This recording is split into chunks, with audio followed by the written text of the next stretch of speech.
नमस्कार साथियों, मुकेश क्लासेज में स्वागत है आपका। वनपाल और वनरक्षक के स्पेशल क्विज आज आपको पढ़ाई जाएगी। इसमें मिक्स में क्वेश्चन होंगे, सारे राजस्थान जीके के भी क्वेश्चन होंगे, साइंस के, कंप्यूटर के। जो आपका पार्ट ए है, यहाँ पे 50 नंबर का पार्ट ए, 50 क्वेश्चन आते हैं, उसमें मिक्स में क्वेश्चन होंगे। तो दोस्तों अपन देखते हैं आज जो सेपरेट रूप से सारा यहाँ पे एक क्वेश्चन को आपको बढ़िया बारीकी से समझाया जाएगा। जो आपकी एग्जाम के पैटर्न है उसी के अकॉर्डिंग ये सारे क्वेश्चन बनाए गए हैं। तो दोस्तों पहला क्वेश्चन अपन देखते हैं कि राजस्थान में हुडा सम्मेलन कब आयोजित किया गया था। हुडा सम्मेलन का इतिहास राजस्थान से काफी गहरा इतिहास है। हुडा एक स्थान है जो भीलवाड़ा जिले में पड़ता है। उस जमाने में मेवाड़ जिले के अंतर्गत आता था। वर्तमान में हुडा स्थान है, ये भीलवाड़ा जिले में आता है। तो हुडा सम्मेलन, यहाँ पे क्वेश्चन में पूछा गया है कि हुडा सम्मेलन का आयोजन कब किया गया। चारों ऑप्शन आपके सामने हैं। तो हुडा सम्मेलन का आयोजन कब किया गया था। दोस्तों इस आयोजन का क्या रीजन, हुडा सम्मेलन क्यों आयोजित किया गया, क्वेश्चन ऐसे भी पूछ सकता है आपको।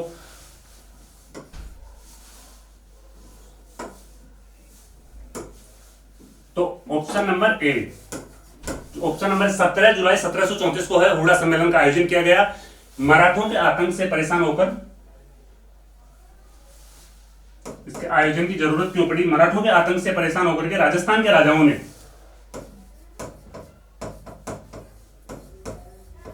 मराठे बार बार में आक्रमण कर रहे थे। मराठों के आतंक से परेशान होकर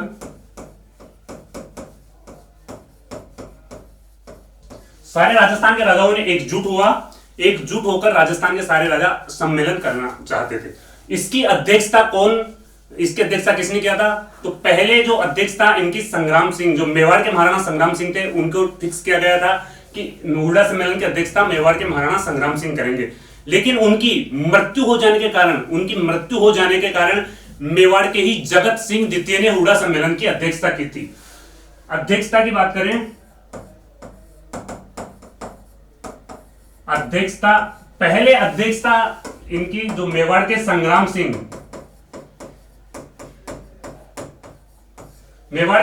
सिंह को फिक्स किया था। लेकिन इनकी असमय मृत्यु हो जाने के बाद में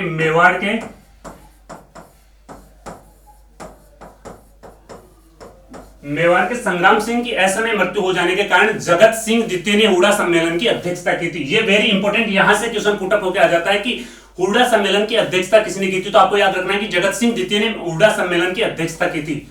हुडा सम्मेलन वर्तमान में भीलवाड़ा जिले में है। हुडा सम्मेलन है, ये भीलवाड़ा जिले में है और 17 जुलाई 1734 को ये आयोजन हुआ था। 17 जुलाई 1734 को ये आयोजन हुआ था। और ये हुडा सम्मेलन सफल हुआ या नहीं हुआ, ये यहां से भी क्वेश्चन पुट अप हो सकता है कि हुडा सम्मेलन के सफल नहीं होने का प्रमुख कारण क्या था। तो हुडा सम्मेलन के सफल नहीं होने का प्रमुख कारण जो मेवाड़ का राजा था, पहले तो संग्राम सिंह फिक्स हुआ था और उसके बाद में जगत सिंह द्वितीय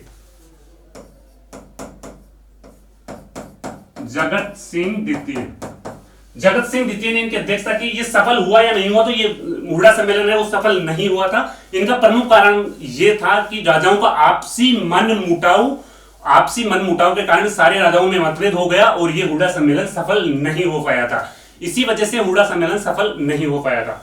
तो दोस्तों आप इसका स्क्रीनशॉट भी ले सकते हो। वैसे आपको ये सारी चीजें मुकेश क्लासेज के जो टेलीग्राम ग्रुप है वहां पे आपको ये सारी चीजें मिल जाएगी। पीडीएफ में सारी चीजें कंप्लीट रूप से आपको मिल जाएगी। यहाँ पे आपको ज्यादा स्क्रीनशॉट लेने की, अगर आप चाहो तो स्क्रीनशॉट ले सकते हो, अगर ना चाहो तो आपको पीडीएफ में ये सारी चीजें मिल जाएगी। दूसरे क्वेश्चन की तरफ चलते हैं अपन।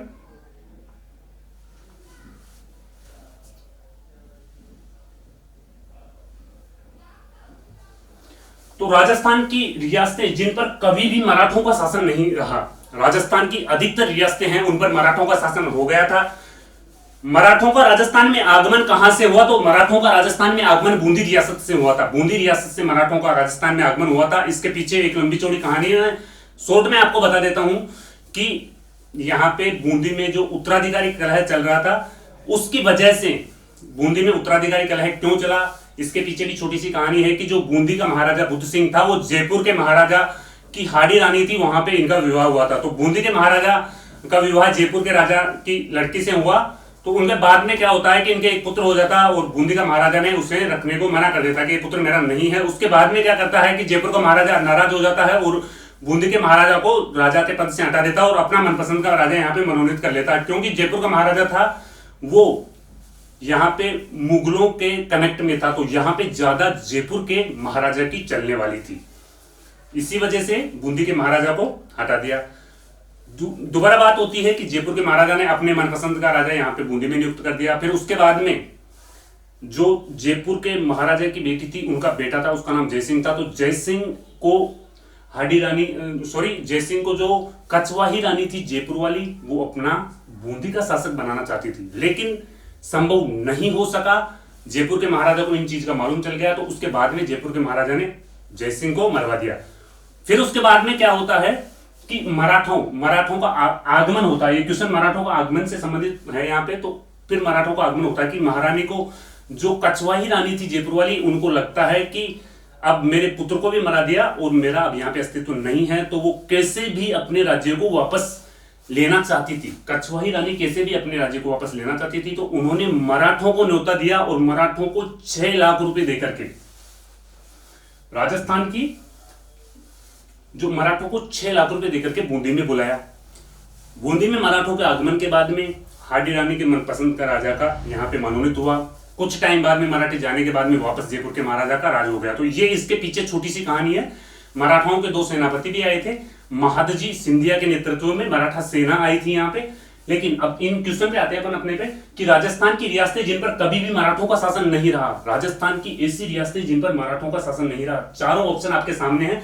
ज्यादा टाइम नहीं लूंगा क्योंकि ज्यादा टाइम फिर वीडियो काफी लंबा हो जाएगा। बिल्कुल बैक टू बैक क्वेश्चन आपके लिए, चारों ऑप्शन आप देख सकते हो। तो इनमें ऑप्शन नंबर डी यहां पे है बीकानेर और जैसलमेर, 2 रियासतें ऐसी थी जिन पर कभी भी मराठों का शासन नहीं रहा। इसका रीजन ये भी हो सकता है कि ये काफी जो अपने रेगिस्तान स्थल से हैं, यहां से काफी दूर है, तो मराठे वहां तक पहुंच ही नहीं पाए, तो इस वजह से यहां तक मराठों का कभी शासन नहीं रहा था। और मराठों को राजस्थान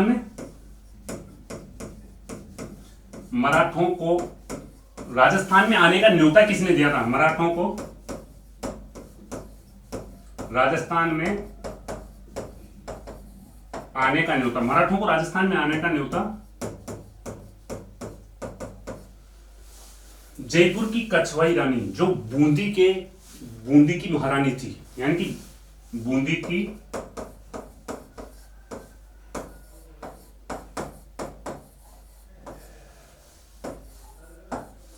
कितने रुपए दिए? तो यहां पे 6 लाख रुपए, 6 लाख रुपए की राशि, 6 लाख रुपए की राशि मराठों ने लिया था उस टाइम पे। और मराठों के सेनापति कौन थे? क्वेश्चन उठ जाता है कि राजस्थान में आगमन के समय, राजस्थान में पहली बार मराठों ने आक्रमण किया, तो उस समय मराठों के सेनापति महादजी सिंधिया, महादजी सिंधिया।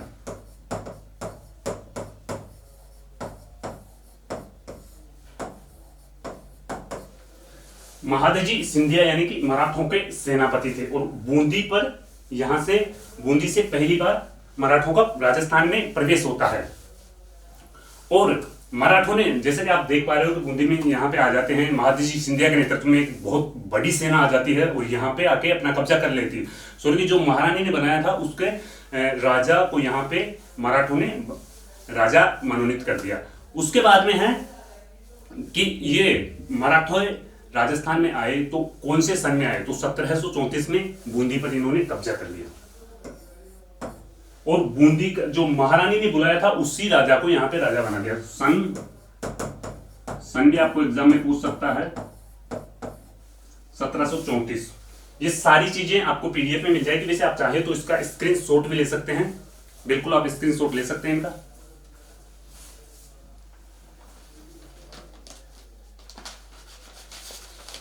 जैसे कि आप देख पा रहे हो 1734 सन वेरी इंपोर्टेंट है। सन यहां पे सबसे ज्यादा इंपोर्टेंट है।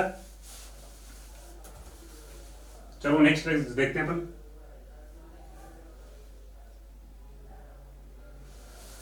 क्वेश्चन है, राजस्थान की कितनी रियासतें मराठों को टैक्स नहीं देती थी? उस टाइम पे मराठे टैक्स या चौथ वसूली करते थे।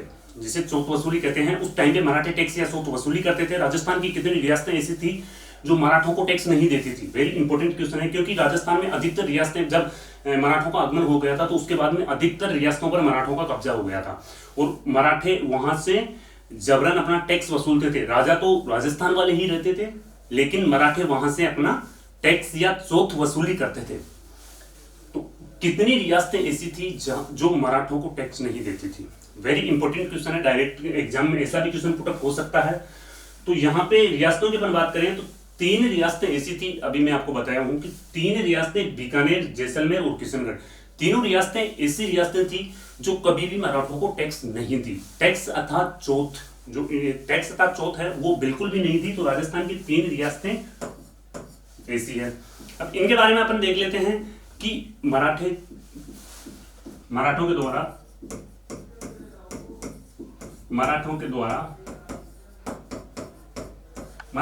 जो टैक्स वसूला जाता था उसको क्या कहा जाता था? टैक्स वसूलते थे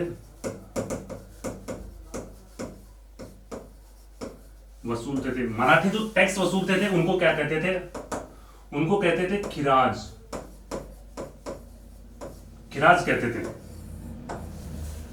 और इसके अलावा इनके टैक्स को अलग दूसरे नाम से जाना जाता था, वो था चौथ वसूली।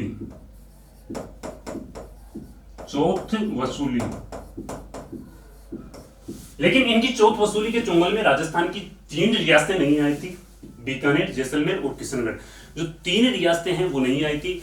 बात कर लेते हैं कि राजस्थान की मेवाड़ रियासत काफी शक्तिशाली रियासत है, लेकिन मेवाड़ रियासत भी इनको टैक्स देती थी।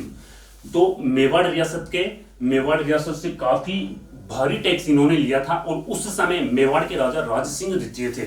उस समय मेवाड़ के राजा थे वो राज सिंह द्वितीय थे। सॉरी, क्वेश्चन को मैं लिख देता हूं यहां पे।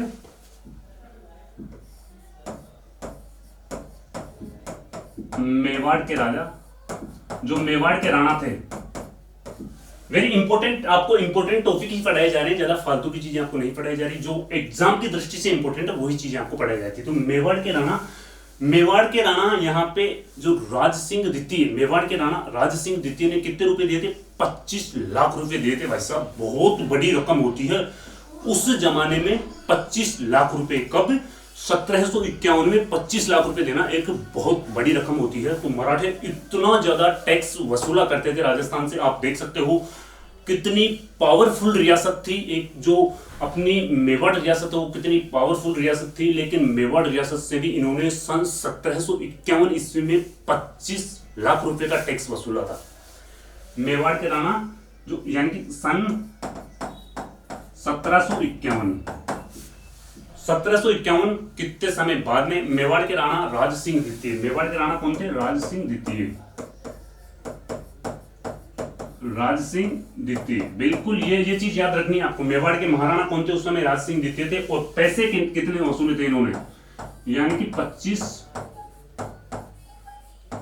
25 लाख रुपए इनको टैक्स में देना पड़ा था। ये एक महीने के नहीं देते थे, एक पूरी साल भर का टैक्स था। 25 लाख रुपए है, पूरी साल भर का इनका टैक्स दिया जाता था मेवाड़ के महाराणाओं के द्वारा।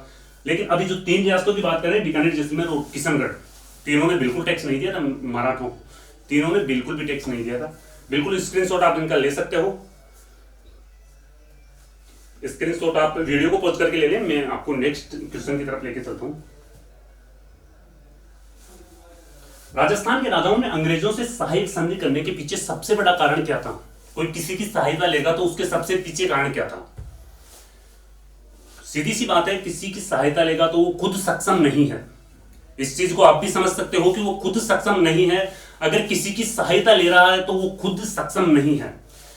तो यहां पे सहायक संधि की बात हो रही है। अंग्रेज आ गए थे हिंदुस्तान में, अंग्रेज व्यापार करने के लिए आए थे, लेकिन यहाँ पे धीरे धीरे अपना प्रभुत्व जमाने लग गए और यहाँ पे वो अपनी सिक्योरिटी देने लग गए। सहायता मतलब अपनी सिक्योरिटी। भाई, आपके राजा की रक्षा हम करेंगे। मराठों का आतंक हो रहा है, पिंडारियों का आतंक हो रहा है, और जितनी भी बाहरी शक्तियां उनका आतंक है, यहाँ पे वो आक्रमण कर रहे हैं या जनता को परेशान कर रहे हैं, लूटपाट कर रहे हैं, तो उनको हम देखेंगे, हम सिक्योरिटी देंगे। ये अंग्रेजों ने ये संधि की थी, उसमें ये चीजें थी। तो राजा महाराजा क्या कि अपने आप में इतने सक्षम नहीं थे कि ये छोटे छोटे राजाओं को, जो छोटे छोटे इनकी रियासतें थी, वो अपनी रियासत की सीमा तक ही अपने आप को सीमित रखते थे। बाकी दूसरा जो पड़ोसी राज्य होता था उससे कोई लेना देना नहीं रहता था, यूनियन नहीं था। तो फिर इनकी वजह से इन्होंने क्या किया कि अंग्रेजों से संधि कर ली। तो सबसे बड़ा कारण आप मान सकते हो कि मराठों का आक्रमण, मराठे लूटपाट करने लग गए थे, एक तो यह चीज, और है आंतरिक सुरक्षा। दोनों डच, इनका तो कोई रीजन ही नहीं था, इनका तो कहां पे राजस्थान में कोई इतिहास में नाम ही नहीं आता ज्यादातर।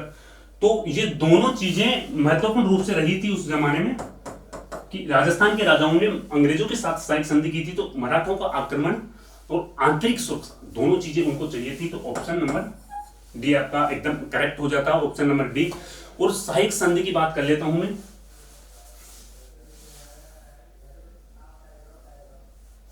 सहायक संधि की बात करें अपन तो भारत में सबसे पहले,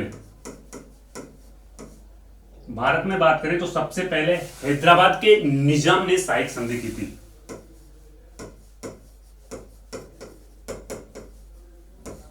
हैदराबाद, जो हैदराबाद का निजाम था, हैदराबाद के निजाम ने सबसे पहले सहायक संधि की थी। सबसे पहले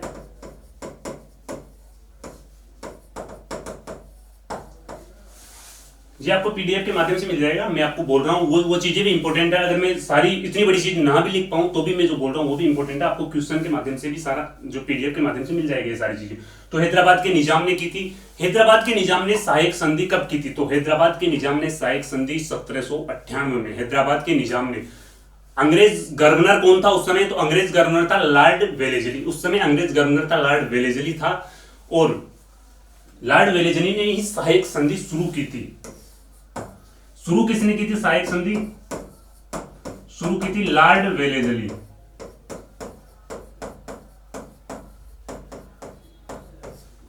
लॉर्ड वेलेजली ने शुरू की थी। और कब की थी? जो ये हैदराबाद का निजाम था उसने सहायक संधि कब की थी? 1798 में सहायक संधि की थी।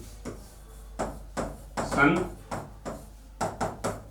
1798। ये चीज इंपॉर्टेंट है, ये चीज आपको याद रखनी है क्योंकि ये भारत का पहला मैटर है। और हैदराबाद का निजाम था, हैदराबाद में वहां पे निजाम का शासन रहा करता था, तो हैदराबाद का निजाम था। अगर भारत की बात होती है तो बाद में राजस्थान की भी हो जाती है साथ के साथ ही। तो राजस्थान के करौली, सबसे पहले करौली रियासत ने, और सबसे बाद में सिरोही रियासत ने। सबसे पहले राजस्थान की बात करें तो राजस्थान में सबसे पहले, यहां पे बात करते हैं अपन राजस्थान।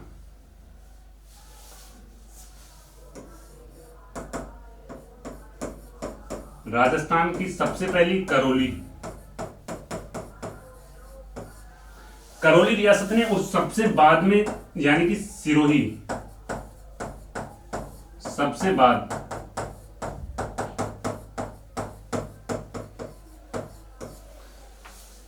सबसे बाद में सिरोही ने सहायक संधि की थी। तो ये दो चीज भी आपको इंपॉर्टेंट है। रियासतों का नाम भी आपसे डायरेक्ट में पूछ सकता है। और रक्षात्मक संधि फिर यहाँ पे, ये तो सहायक संधि, और रक्षात्मक संधि राजस्थान के अलवर ने की थी। रक्षात्मक संधि की अगर बात हो तो रक्षात्मक संधि राजस्थान के अलवर रियासत है उसने की थी। दोस्तों काफी सारी चीजें नहीं भी लिख पाता हूं, मैं बता भी देता हूं, तो आप वीडियो को प्लीज एंड तक जरूर देखें। मैं काफी सारी चीजें वैसे लिख भी नहीं पाता हूं, तो ये सारी चीजें आपको बिल्कुल एग्जैक्ट याद रखनी है। हैदराबाद का निजाम हो गया, राजस्थान में करौली, और सबसे बाद में सिरोही। 1857 की क्रांति के समय राजस्थान की सैनिक छावनी, 6 सैनिक छावनियां थी भाई साहब, छवों के छवों एकदम याद होनी चाहिए। क्वेश्चन वहीं से आ गया कि राजस्थान में 1857 की क्रांति के समय राजस्थान में कौन सी सैनिक छावनी नहीं थी?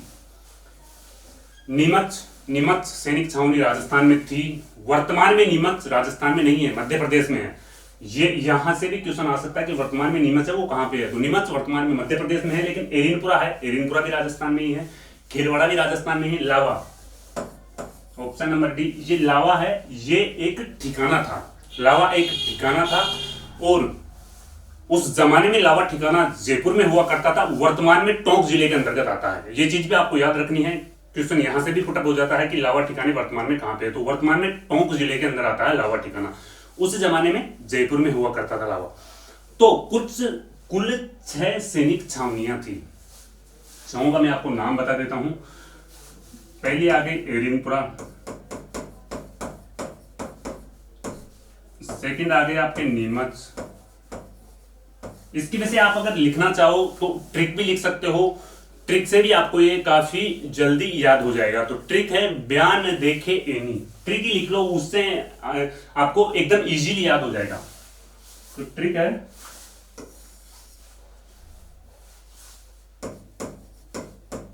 बयान देखे एनी। इसके सारे शब्दों से बन जाएगी। ब्यास से आ जाएगा ब्यावर, ब्यावर सैनिक छावनी। दे से आ जाएगा देवली। उसके बाद में आ जाएगा आपको खे से खेरवाड़ा, खेरवाड़ा के बाद में आ जाएगा ए से एरिनपुरा। उसके बाद में आ जाएगा नी से नीमच।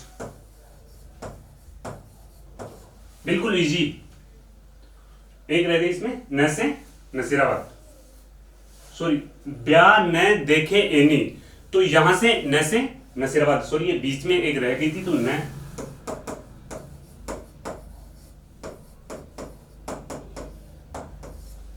छऊ सैनिक छावनी आपके सामने है, तो यहां पे ऑप्शन आ जाएगा लावा। लावा में कोई सैनिक छावनी 1800, लावा तो एक ठिकाना था, यहां पे सैनिक छावनी थी ही नहीं। बढ़ते हैं नेक्स्ट क्वेश्चन की तरफ। मेवाड़ के महाराणा ने अंग्रेजों के सहायक संधि कब की थी? पहले बता चुका हूं कि सहायक संधियां करने के पीछे क्या रीजन था। अपने आप में सक्षम नहीं थे, इसलिए इनसे सहायक संधि की इन्होंने। तो मेवाड़ के महाराणा ने अंग्रेजों से सहायक संधि कब की थी? एग्जैक्ट आपको डेट बतानी है। तो मेवाड़ के महाराणा ने अंग्रेजों से सहायक संधि कब की थी? यहां पे है 22 जनवरी 1818 को मेवाड़ के महाराणा ने अंग्रेजों से सहायक संधि की थी। वेरी इंपॉर्टेंट है, 22 जनवरी 1818। 22 जनवरी 1818 को मेवाड़ के महाराणा ने अंग्रेजों से सहायक संधि कर ली थी। लेकिन 10 फरवरी 1818 को बूंदी, 10 फरवरी 1818 को किस रियासत ने सहायक संधि की थी? 10 फरवरी 1818 को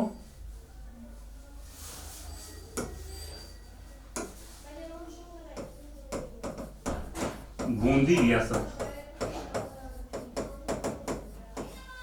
10 फरवरी 1818 को बूंदी रियासत ने सहायक संधि की। और उसके बाद में आ जाता मैं 6 जनवरी 1818। तो 6 जनवरी 1818 को जोधपुर रियासत ने है जो सहायक संधि कर ली थी। जोधपुर रियासत, बिल्कुल जोधपुर रियासत ने सहायक संधि कर ली थी। और 2 अप्रैल 1818 की बात करें तो राजधानी, वर्तमान में जयपुर राजधानी है, तो जयपुर ने सहायक संधि कब की थी? तो जयपुर ने सहायक संधि की थी 2 अप्रैल 1818 को। एग्जैक्ट चारों ऑप्शन आपको एग्जैक्ट याद होने चाहिए। ये बूंदी रियासत ने 10 फरवरी 1818 को, मेवाड़ रियासत ने 22 जनवरी 1818 को की थी, जोधपुर और जयपुर, जोधपुर ने 6 जनवरी और जयपुर ने 2 अप्रैल 1818 को लगभग सहायक संधियां ये सब कुछ कर चुके थे। उस समय यहां के राजा कौन थे? तो उस समय यहां के राजा भी आपको याद होने बहुत जरूरी है। तो मेवाड़ के महाराणा तो थे भीम सिंह। मेवाड़ के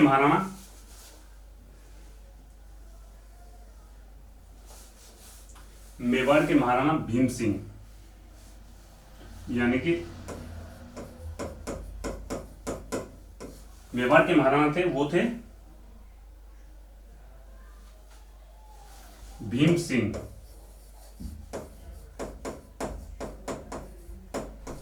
मेवाड़ के महाराणा ने यानी कि 22 जनवरी 1818 को संधि की थी। उस समय मेवाड़ के महाराणा भीम सिंह थे। और जयपुर के महाराणा जगत सिंह। जयपुर के महाराणा कौन थे? जयपुर के महाराणा थे जगत सिंह। जयपुर के महाराणा जगत सिंह।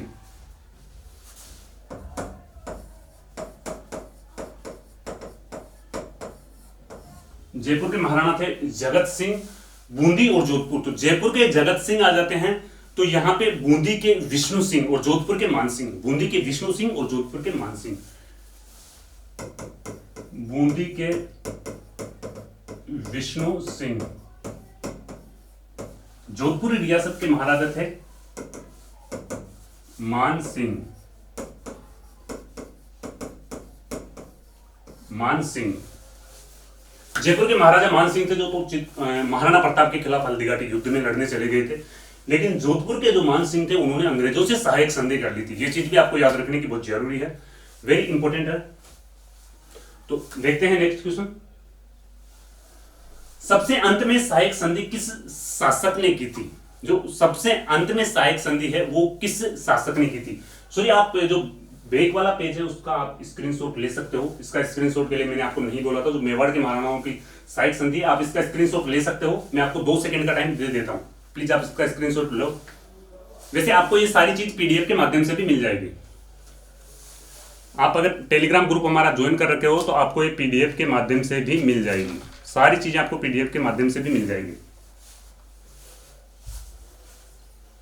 नेक्स्ट क्वेश्चन की तरफ चलते हैं। सबसे अंत में सहायक संधि किस शासक ने की थी? तो महाराव मूल सिंह, महाराव शिव सिंह, महाराजा सूरत सिंह, महाराव उम्मेद सिंह।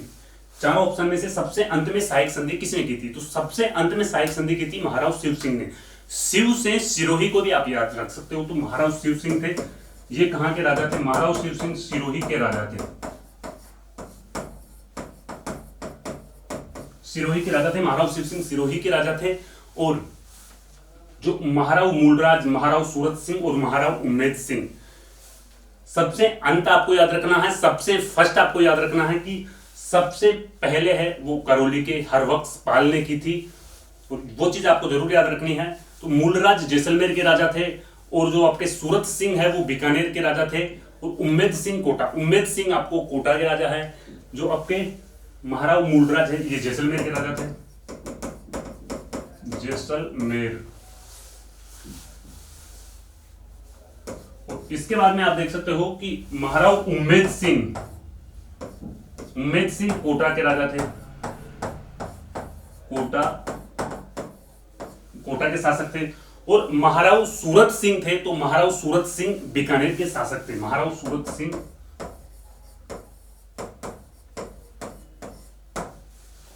सहायक संधि के समय जो जैसलमेर के राजा मूलराज थे, सिरोही के राजा महाराव शिव सिंह थे, बीकानेर के राजा सूरत सिंह और कोटा के शासक उम्मेद सिंह थे।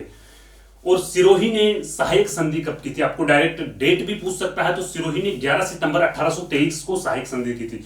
सिरोही ने 11 सितंबर 1823 को सहायक संधि की थी। ये चीज भी काफी इंपॉर्टेंट है, क्योंकि सिरोही ने सबसे अंत में की थी। तो सिरोही ने सबसे अंत में की थी 11 सितंबर। ये चीज भी आपको याद होनी चाहिए कि सिरोही ने सहायक संधि की थी, वो 11 सितंबर 1823 को की थी। वेरी इंपॉर्टेंट है। चलते हैं दोस्तों नेक्स्ट क्वेश्चन की तरफ। क्वेश्चन है अपना, अंग्रेजों से संधि के समय करौली के शासक कौन थे? तो अंग्रेजों से संधि के समय करौली के शासक, आपको इजी वे में ये सारी चीजें याद है। तो अंग्रेजों से संधि के समय करौली के शासक थे हरबख्श पाल सिंह। हरबख्श पाल सिंह थे, वो करौली के शासक थे। और यहां पे जो कल्याण सिंह थे, ये कहां के शासक थे? कल्याण सिंह थे किशनगढ़ के शासक। कल्याण सिंह किशनगढ़ के शासक थे।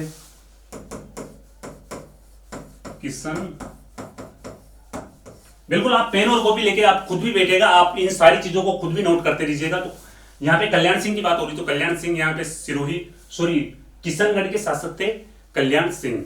यहाँ पे मान सिंह जोधपुर का आ गया,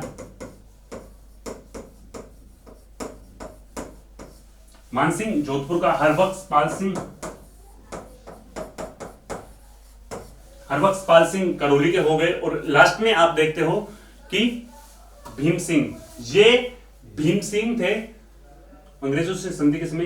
भीम सिंह, एक भीम सिंह कोटा के भी थे और भीम सिंह मेवाड़ से भी है। तो महाराणा आ जाए, यहां पे महाराजा आ जाए, तो महाराजा भीम सिंह कोटा। ये सारी चीजें आपको एग्जैक्ट याद होनी चाहिए। दोस्तों इंपॉर्टेंट क्वेश्चन है, ऐसे ही क्वेश्चन आपके एग्जाम में डायरेक्टली पुट अप हो जाते हैं और आप उनको भी इजी वे में, बिल्कुल वैसे ये तो हर बंदा इसको सही करके आता है, लेकिन ऐसे क्वेश्चन को बिल्कुल भी गलत नहीं करना है। देखते हैं नेक्स्ट क्वेश्चन। आजादी के समय कौन सा राज्य पाकिस्तान में शामिल होना चाहता था? कौन सा राज्य यानी कि किस राज्य का शासक था जो पाकिस्तान में शामिल होना चाहता था? वेरी इंपॉर्टेंट क्वेश्चन है। जयपुर, जोधपुर, मेवाड़ या कोटा, चारों ऑप्शन में से आपको दिखाना है कि कौन सा शासक था जो आजादी के समय पाकिस्तान में शामिल होना चाहता था। कौन सा शासक था जो पाकिस्तान में शामिल होना चाहता था आजादी के समय? तो यहां पे बात हो रही है आजादी के समय की, तो जोधपुर के महाराजा, जोधपुर का शासक था, वो आजादी के समय पाकिस्तान में शामिल होना चाहता था। उसका यह रीजन था कि पाकिस्तान के पास में पड़ने के कारण उस समय दूरदर्शिता की कम, मतलब दूर नहीं सोच पा रहे थे महाराजा, और वो चाह रहे थे कि मैं पाकिस्तान में शामिल हो जाऊं।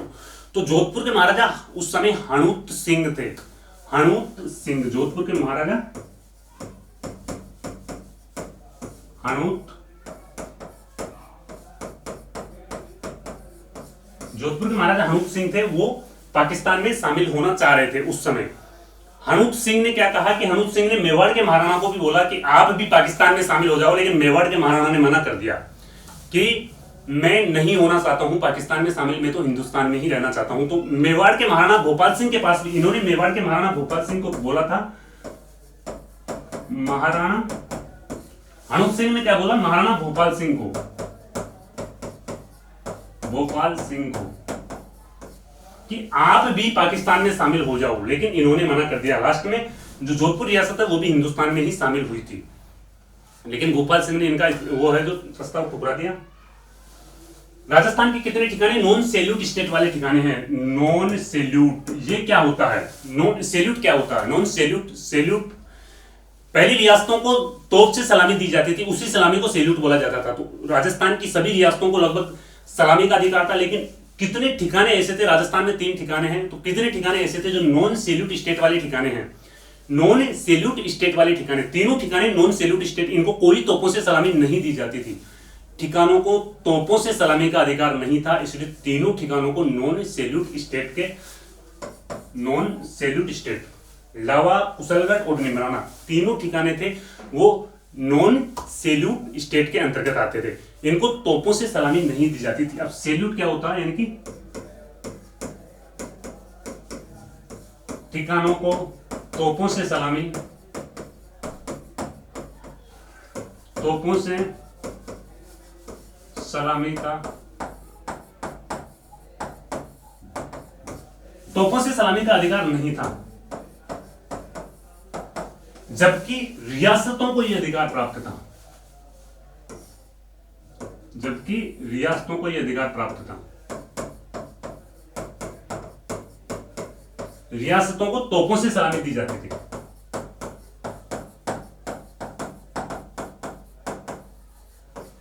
ये वेरी इंपॉर्टेंट है कि जो ठिकाने थे वो नॉन सैल्यूट जोन में, नॉन सैल्यूट स्टेट में ही आते थे। उस समय रियासत को भी एक राज्य बोला जाता था। स्वतंत्रता से पहले रियासत को भी एक राज्य बोला जाता था। वर्तमान में पूरा राज्य है, यहाँ पे जिले होते हैं, लेकिन उस समय रियासतों को भी राज्य बोला जाता था और ठिकानों को नॉन सैल्यूट स्टेट में रखा गया था। अंग्रेजों ने राजस्थान में कितनी रियासतों की स्थापना की थी? जब अंग्रेजों से पहले रियासतें थी, उसके बाद में अंग्रेजों ने राजस्थान में आके अंग्रेजों ने कुछ रियासतों की स्थापना की थी। तो अंग्रेजों ने दो रियासतों की स्थापना की थी। कौन कौन सी रियासतें थी? अंग्रेजों ने राजस्थान में 2 रियासतों की स्थापना की थी। पहली रियासत थी टोंक रियासत, दूसरी रियासत थी आपकी झालावाड़।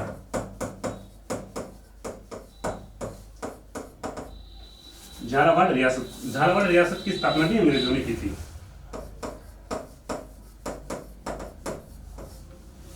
टोंक और झालावाड़ दोनों रियासतों की स्थापना अंग्रेजों ने की थी, यानी कि टोंक और झालावाड़ 2 रियासतें थी, उनकी स्थापना अंग्रेजों ने की थी। अंग्रेजों से पहले ये रियासतें नहीं थी, इन रियासतों का कोई अस्तित्व नहीं था। टोंक की स्थापना 1817 में और झालावाड़ की स्थापना 1838 में की गई। टोंक की स्थापना 1817 और झालावाड़ की स्थापना 1838 ईस्वी में की थी। इन दोनों की ये चीजें इंपॉर्टेंट है।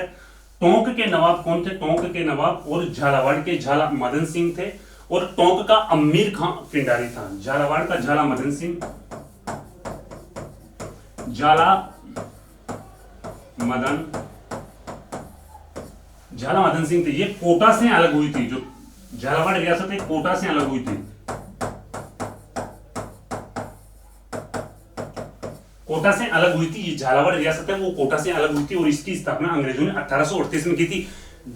कोटा रियासत में आंतरिक कलह की वजह से झालावाड़ रियासत को अलग कर दिया था। टोंक रियासत को 1817 में अलग करके इसको अमीर खां पिंडारी को दे दिया था। बिल्कुल आप इसका स्क्रीनशॉट भी ले सकते हो, चाहो तो आप इसका स्क्रीनशॉट भी ले सकते हो। ये सारी चीजें आपको वैसे पीडीएफ के माध्यम से मिल जाएगी।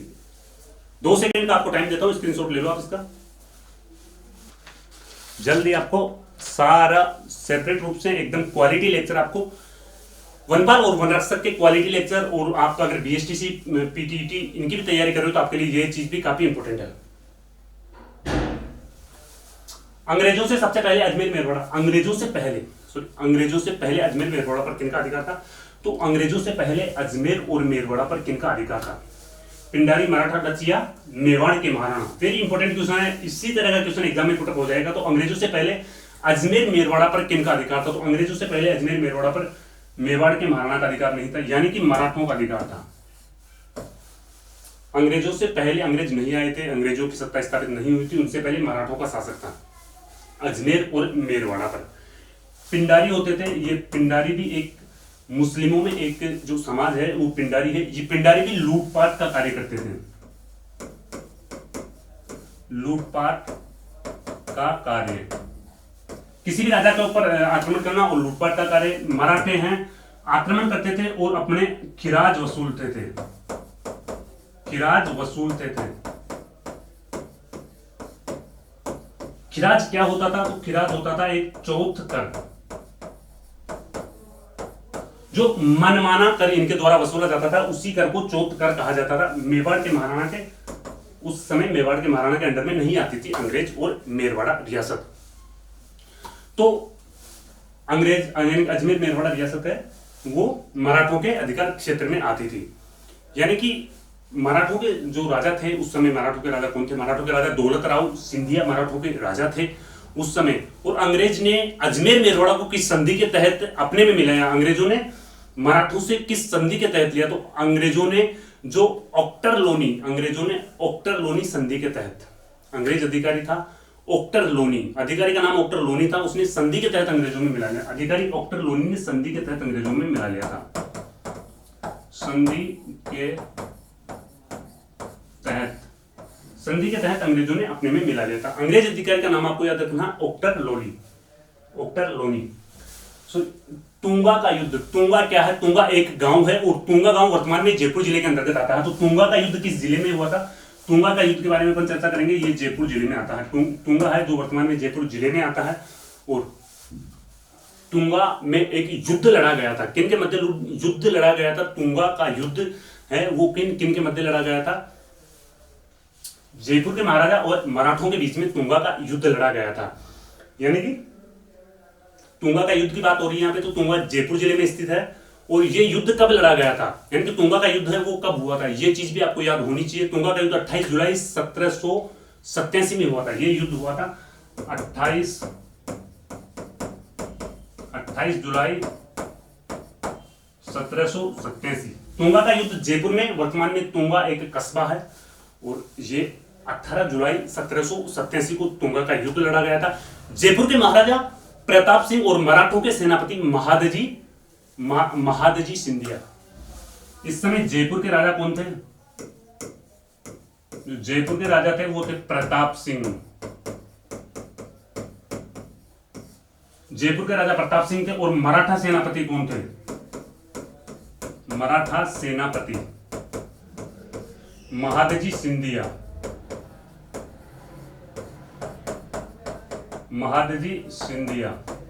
ये दो चीज भी आपको इंपॉर्टेंट है। और इसमें विजय किसकी हुई थी? इसमें विजय जयपुर के प्रताप सिंह की विजय हुई थी। जयपुर के प्रताप सिंह की विजय हुई थी। विजय प्रताप सिंह जो जयपुर का महाराजा, उनकी विजय हुई थी। तुंगा के युद्ध में जयपुर के महाराजा प्रताप सिंह की विजय हुई थी। देखते हैं नेक्स्ट क्वेश्चन। राजमहल का युद्ध किस नदी के किनारे पर लड़ा गया था? राजमहल का युद्ध, तो राजमहल वर्तमान में टोंक में है और टोंक से बनास नदी प्रवाहित होती है। टोंक से है जो बनास नदी प्रवाहित होती है, तो ऑब्वियसली बात है कि राजमहल का युद्ध टोंक में बनास नदी के किनारे पर लड़ा गया था। राजमहल का जो टोंक में है वो बनास नदी के किनारे पर लड़ा गया था। और वर्तमान में राजमहल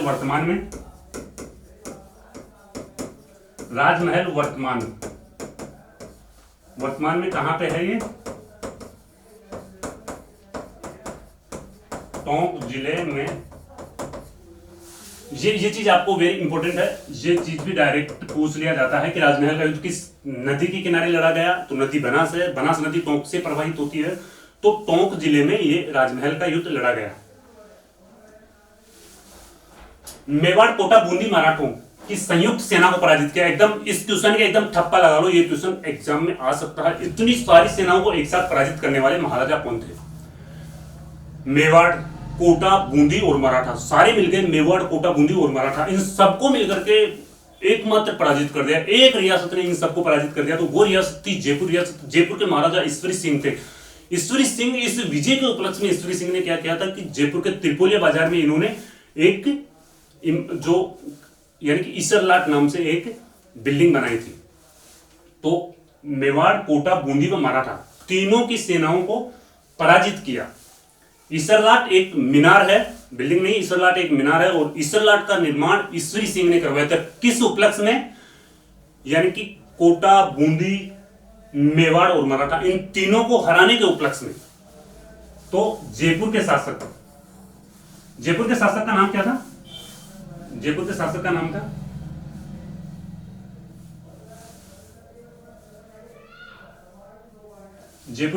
नाम था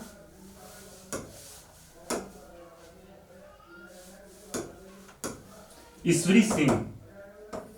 जयपुर के ईश्वरी। इतनी सारी सेनाओं को पराजित कर दिया था जयपुर के शासक ईश्वरी सिंह ने। और ये कोटा, बूंदी, मराठा और मेवाड़, इनकी संयुक्त सेनाओं को इन्होंने पराजित कर दिया था।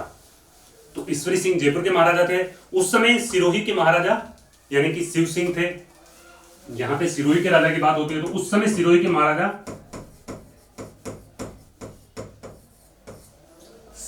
महाराजा शिव सिंह थे। और अगर मेवाड़ के महाराजा बात करें तो मेवाड़ के महाराजा चंद्रसेन।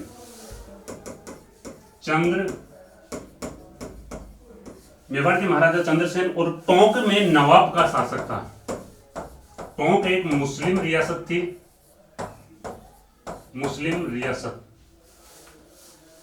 टोंक थी एक मुस्लिम रियासत थी।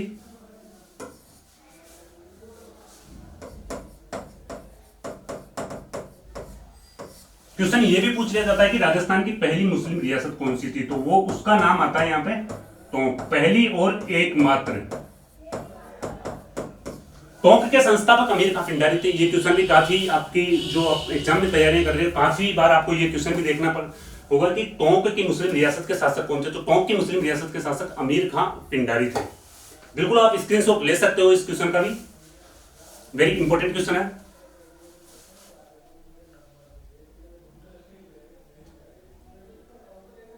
देखते हैं नेक्स्ट क्वेश्चन की तरफ। सरगासुली क्या, अभी अपनी बात हो रही थी कि ईश्वरी सिंह ने बनाया था। इतने महाराजाओं को हराने के बाद में ईश्वरी सिंह ने बनाया था एक सरगासुली। सरगासुली क्या है? तो सरगासुली एक हवेली है, मीनार है, गढ़िया पैलेस है। तो सरगासुली क्या है? सबसे पहले तो आपको ये चीज कंफर्म होनी चाहिए। तो सरगासुली यहाँ पे एक मीनार, सरगासुली मीनार है। ये सरगासुली मीनार कहां पे है? ये है जयपुर। जयपुर में कहां पे है? त्रिपोलिया बाजार। त्रिपोलिया बाजार, इसको किस उपलक्ष्य में बनाया था? सरगासुली को किस उपलक्ष्य में बनाया था? कोटा, बूंदी, मेवाड़ व मराठों को हराने के उपलक्ष्य में, मराठों को हराने के उपलक्ष्य में, यानी कि इन सबको हराने के उपलक्ष्य में इन्होंने एक सरगासुली बनाई थी, जो एक मीनार थी, काफी ऊंची मीनार है ये सरगासुली। और ये है जयपुर के त्रिपोलिया बाजार में स्थित है। सरगासुली मीनार है, जयपुर के त्रिपोलिया बाजार में स्थित है। देखते हैं नेक्स्ट क्वेश्चन। ध्वनि की चाल वायु में कितनी होती है? ध्वनि की चाल है वो वायु में कितनी होती है? मीटर सेकंड में आपको बताना है कि कितनी मीटर एक सेकंड में जाती है। तो ये साइंस का क्वेश्चन है। तो ध्वनि की चाल वायु में कितनी होती है? 332 मीटर पर सेकंड। 332 मीटर है वो पर सेकंड ध्वनि की चाल वायु में होती है। और यहां पे आपसे पूछ सकता है कि ध्वनि की चाल जो है वायु में, हवा में कितनी होती है? तो ध्वनि की चाल हवा में होती है 332 मीटर पर सेकंड। ध्वनि की तरंगें प्रतिध्वनि उत्पन्न करती है। तो ध्वनि की तरंगें हैं वो प्रतिध्वनि उत्पन्न करती है किसके माध्यम से? चारों ऑप्शन आपके सामने हैं, आप एकदम अपवर्तन के कारण, परावर्तन के कारण, विवर्तन के कारण या नॉन, चारों ऑप्शन में से आपको आंसर बताना है, एग्जैक्ट इसका आंसर बताना है। ध्वनि की तरंगें प्रतिध्वनि उत्पन्न करती है, चारों ऑप्शन आपके सामने हैं।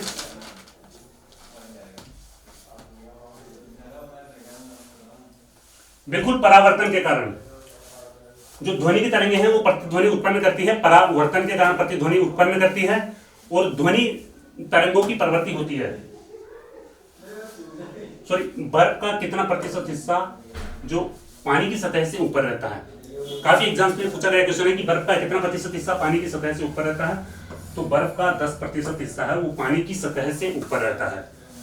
कहीं पे भी आप किसी ग्लास में डाल दोगे बर्फ को तो 10% हिस्सा है, 90% वो अंदर रहेगा और 10% हिस्सा है वो पानी से बाहर रहता है। बर्फ का 10% हिस्सा पानी से बाहर रहता है। राजस्थान में 1857 के विद्रोह में किस सैनिक टुकड़ी ने राजस्थान में 1857 का विद्रोह की शुरुआत की थी? वेरी इंपॉर्टेंट क्वेश्चन है, कमेंट में आपको इसका आंसर बताना है। राजस्थान में 1857 का विद्रोह किस सैनिक टुकड़ी ने किया था? आंसर इसका नेक्स्ट वीडियो में मिल जाएगा आपको, तो कमेंट में आपको कमेंट करके जरूर बताना है इसका आंसर। चलो वैसे मैं ही बता देता हूं, तो 15वीं बंगाल नेटिव इन्फेंट्री, जो 15वीं बंगाल नेटिव इन्फेंट्री थी वो पहले कहां पे तैनात थी? वो पहले मेरठ यूपी में तैनात थी और वहां पे विद्रोह हो चुका था।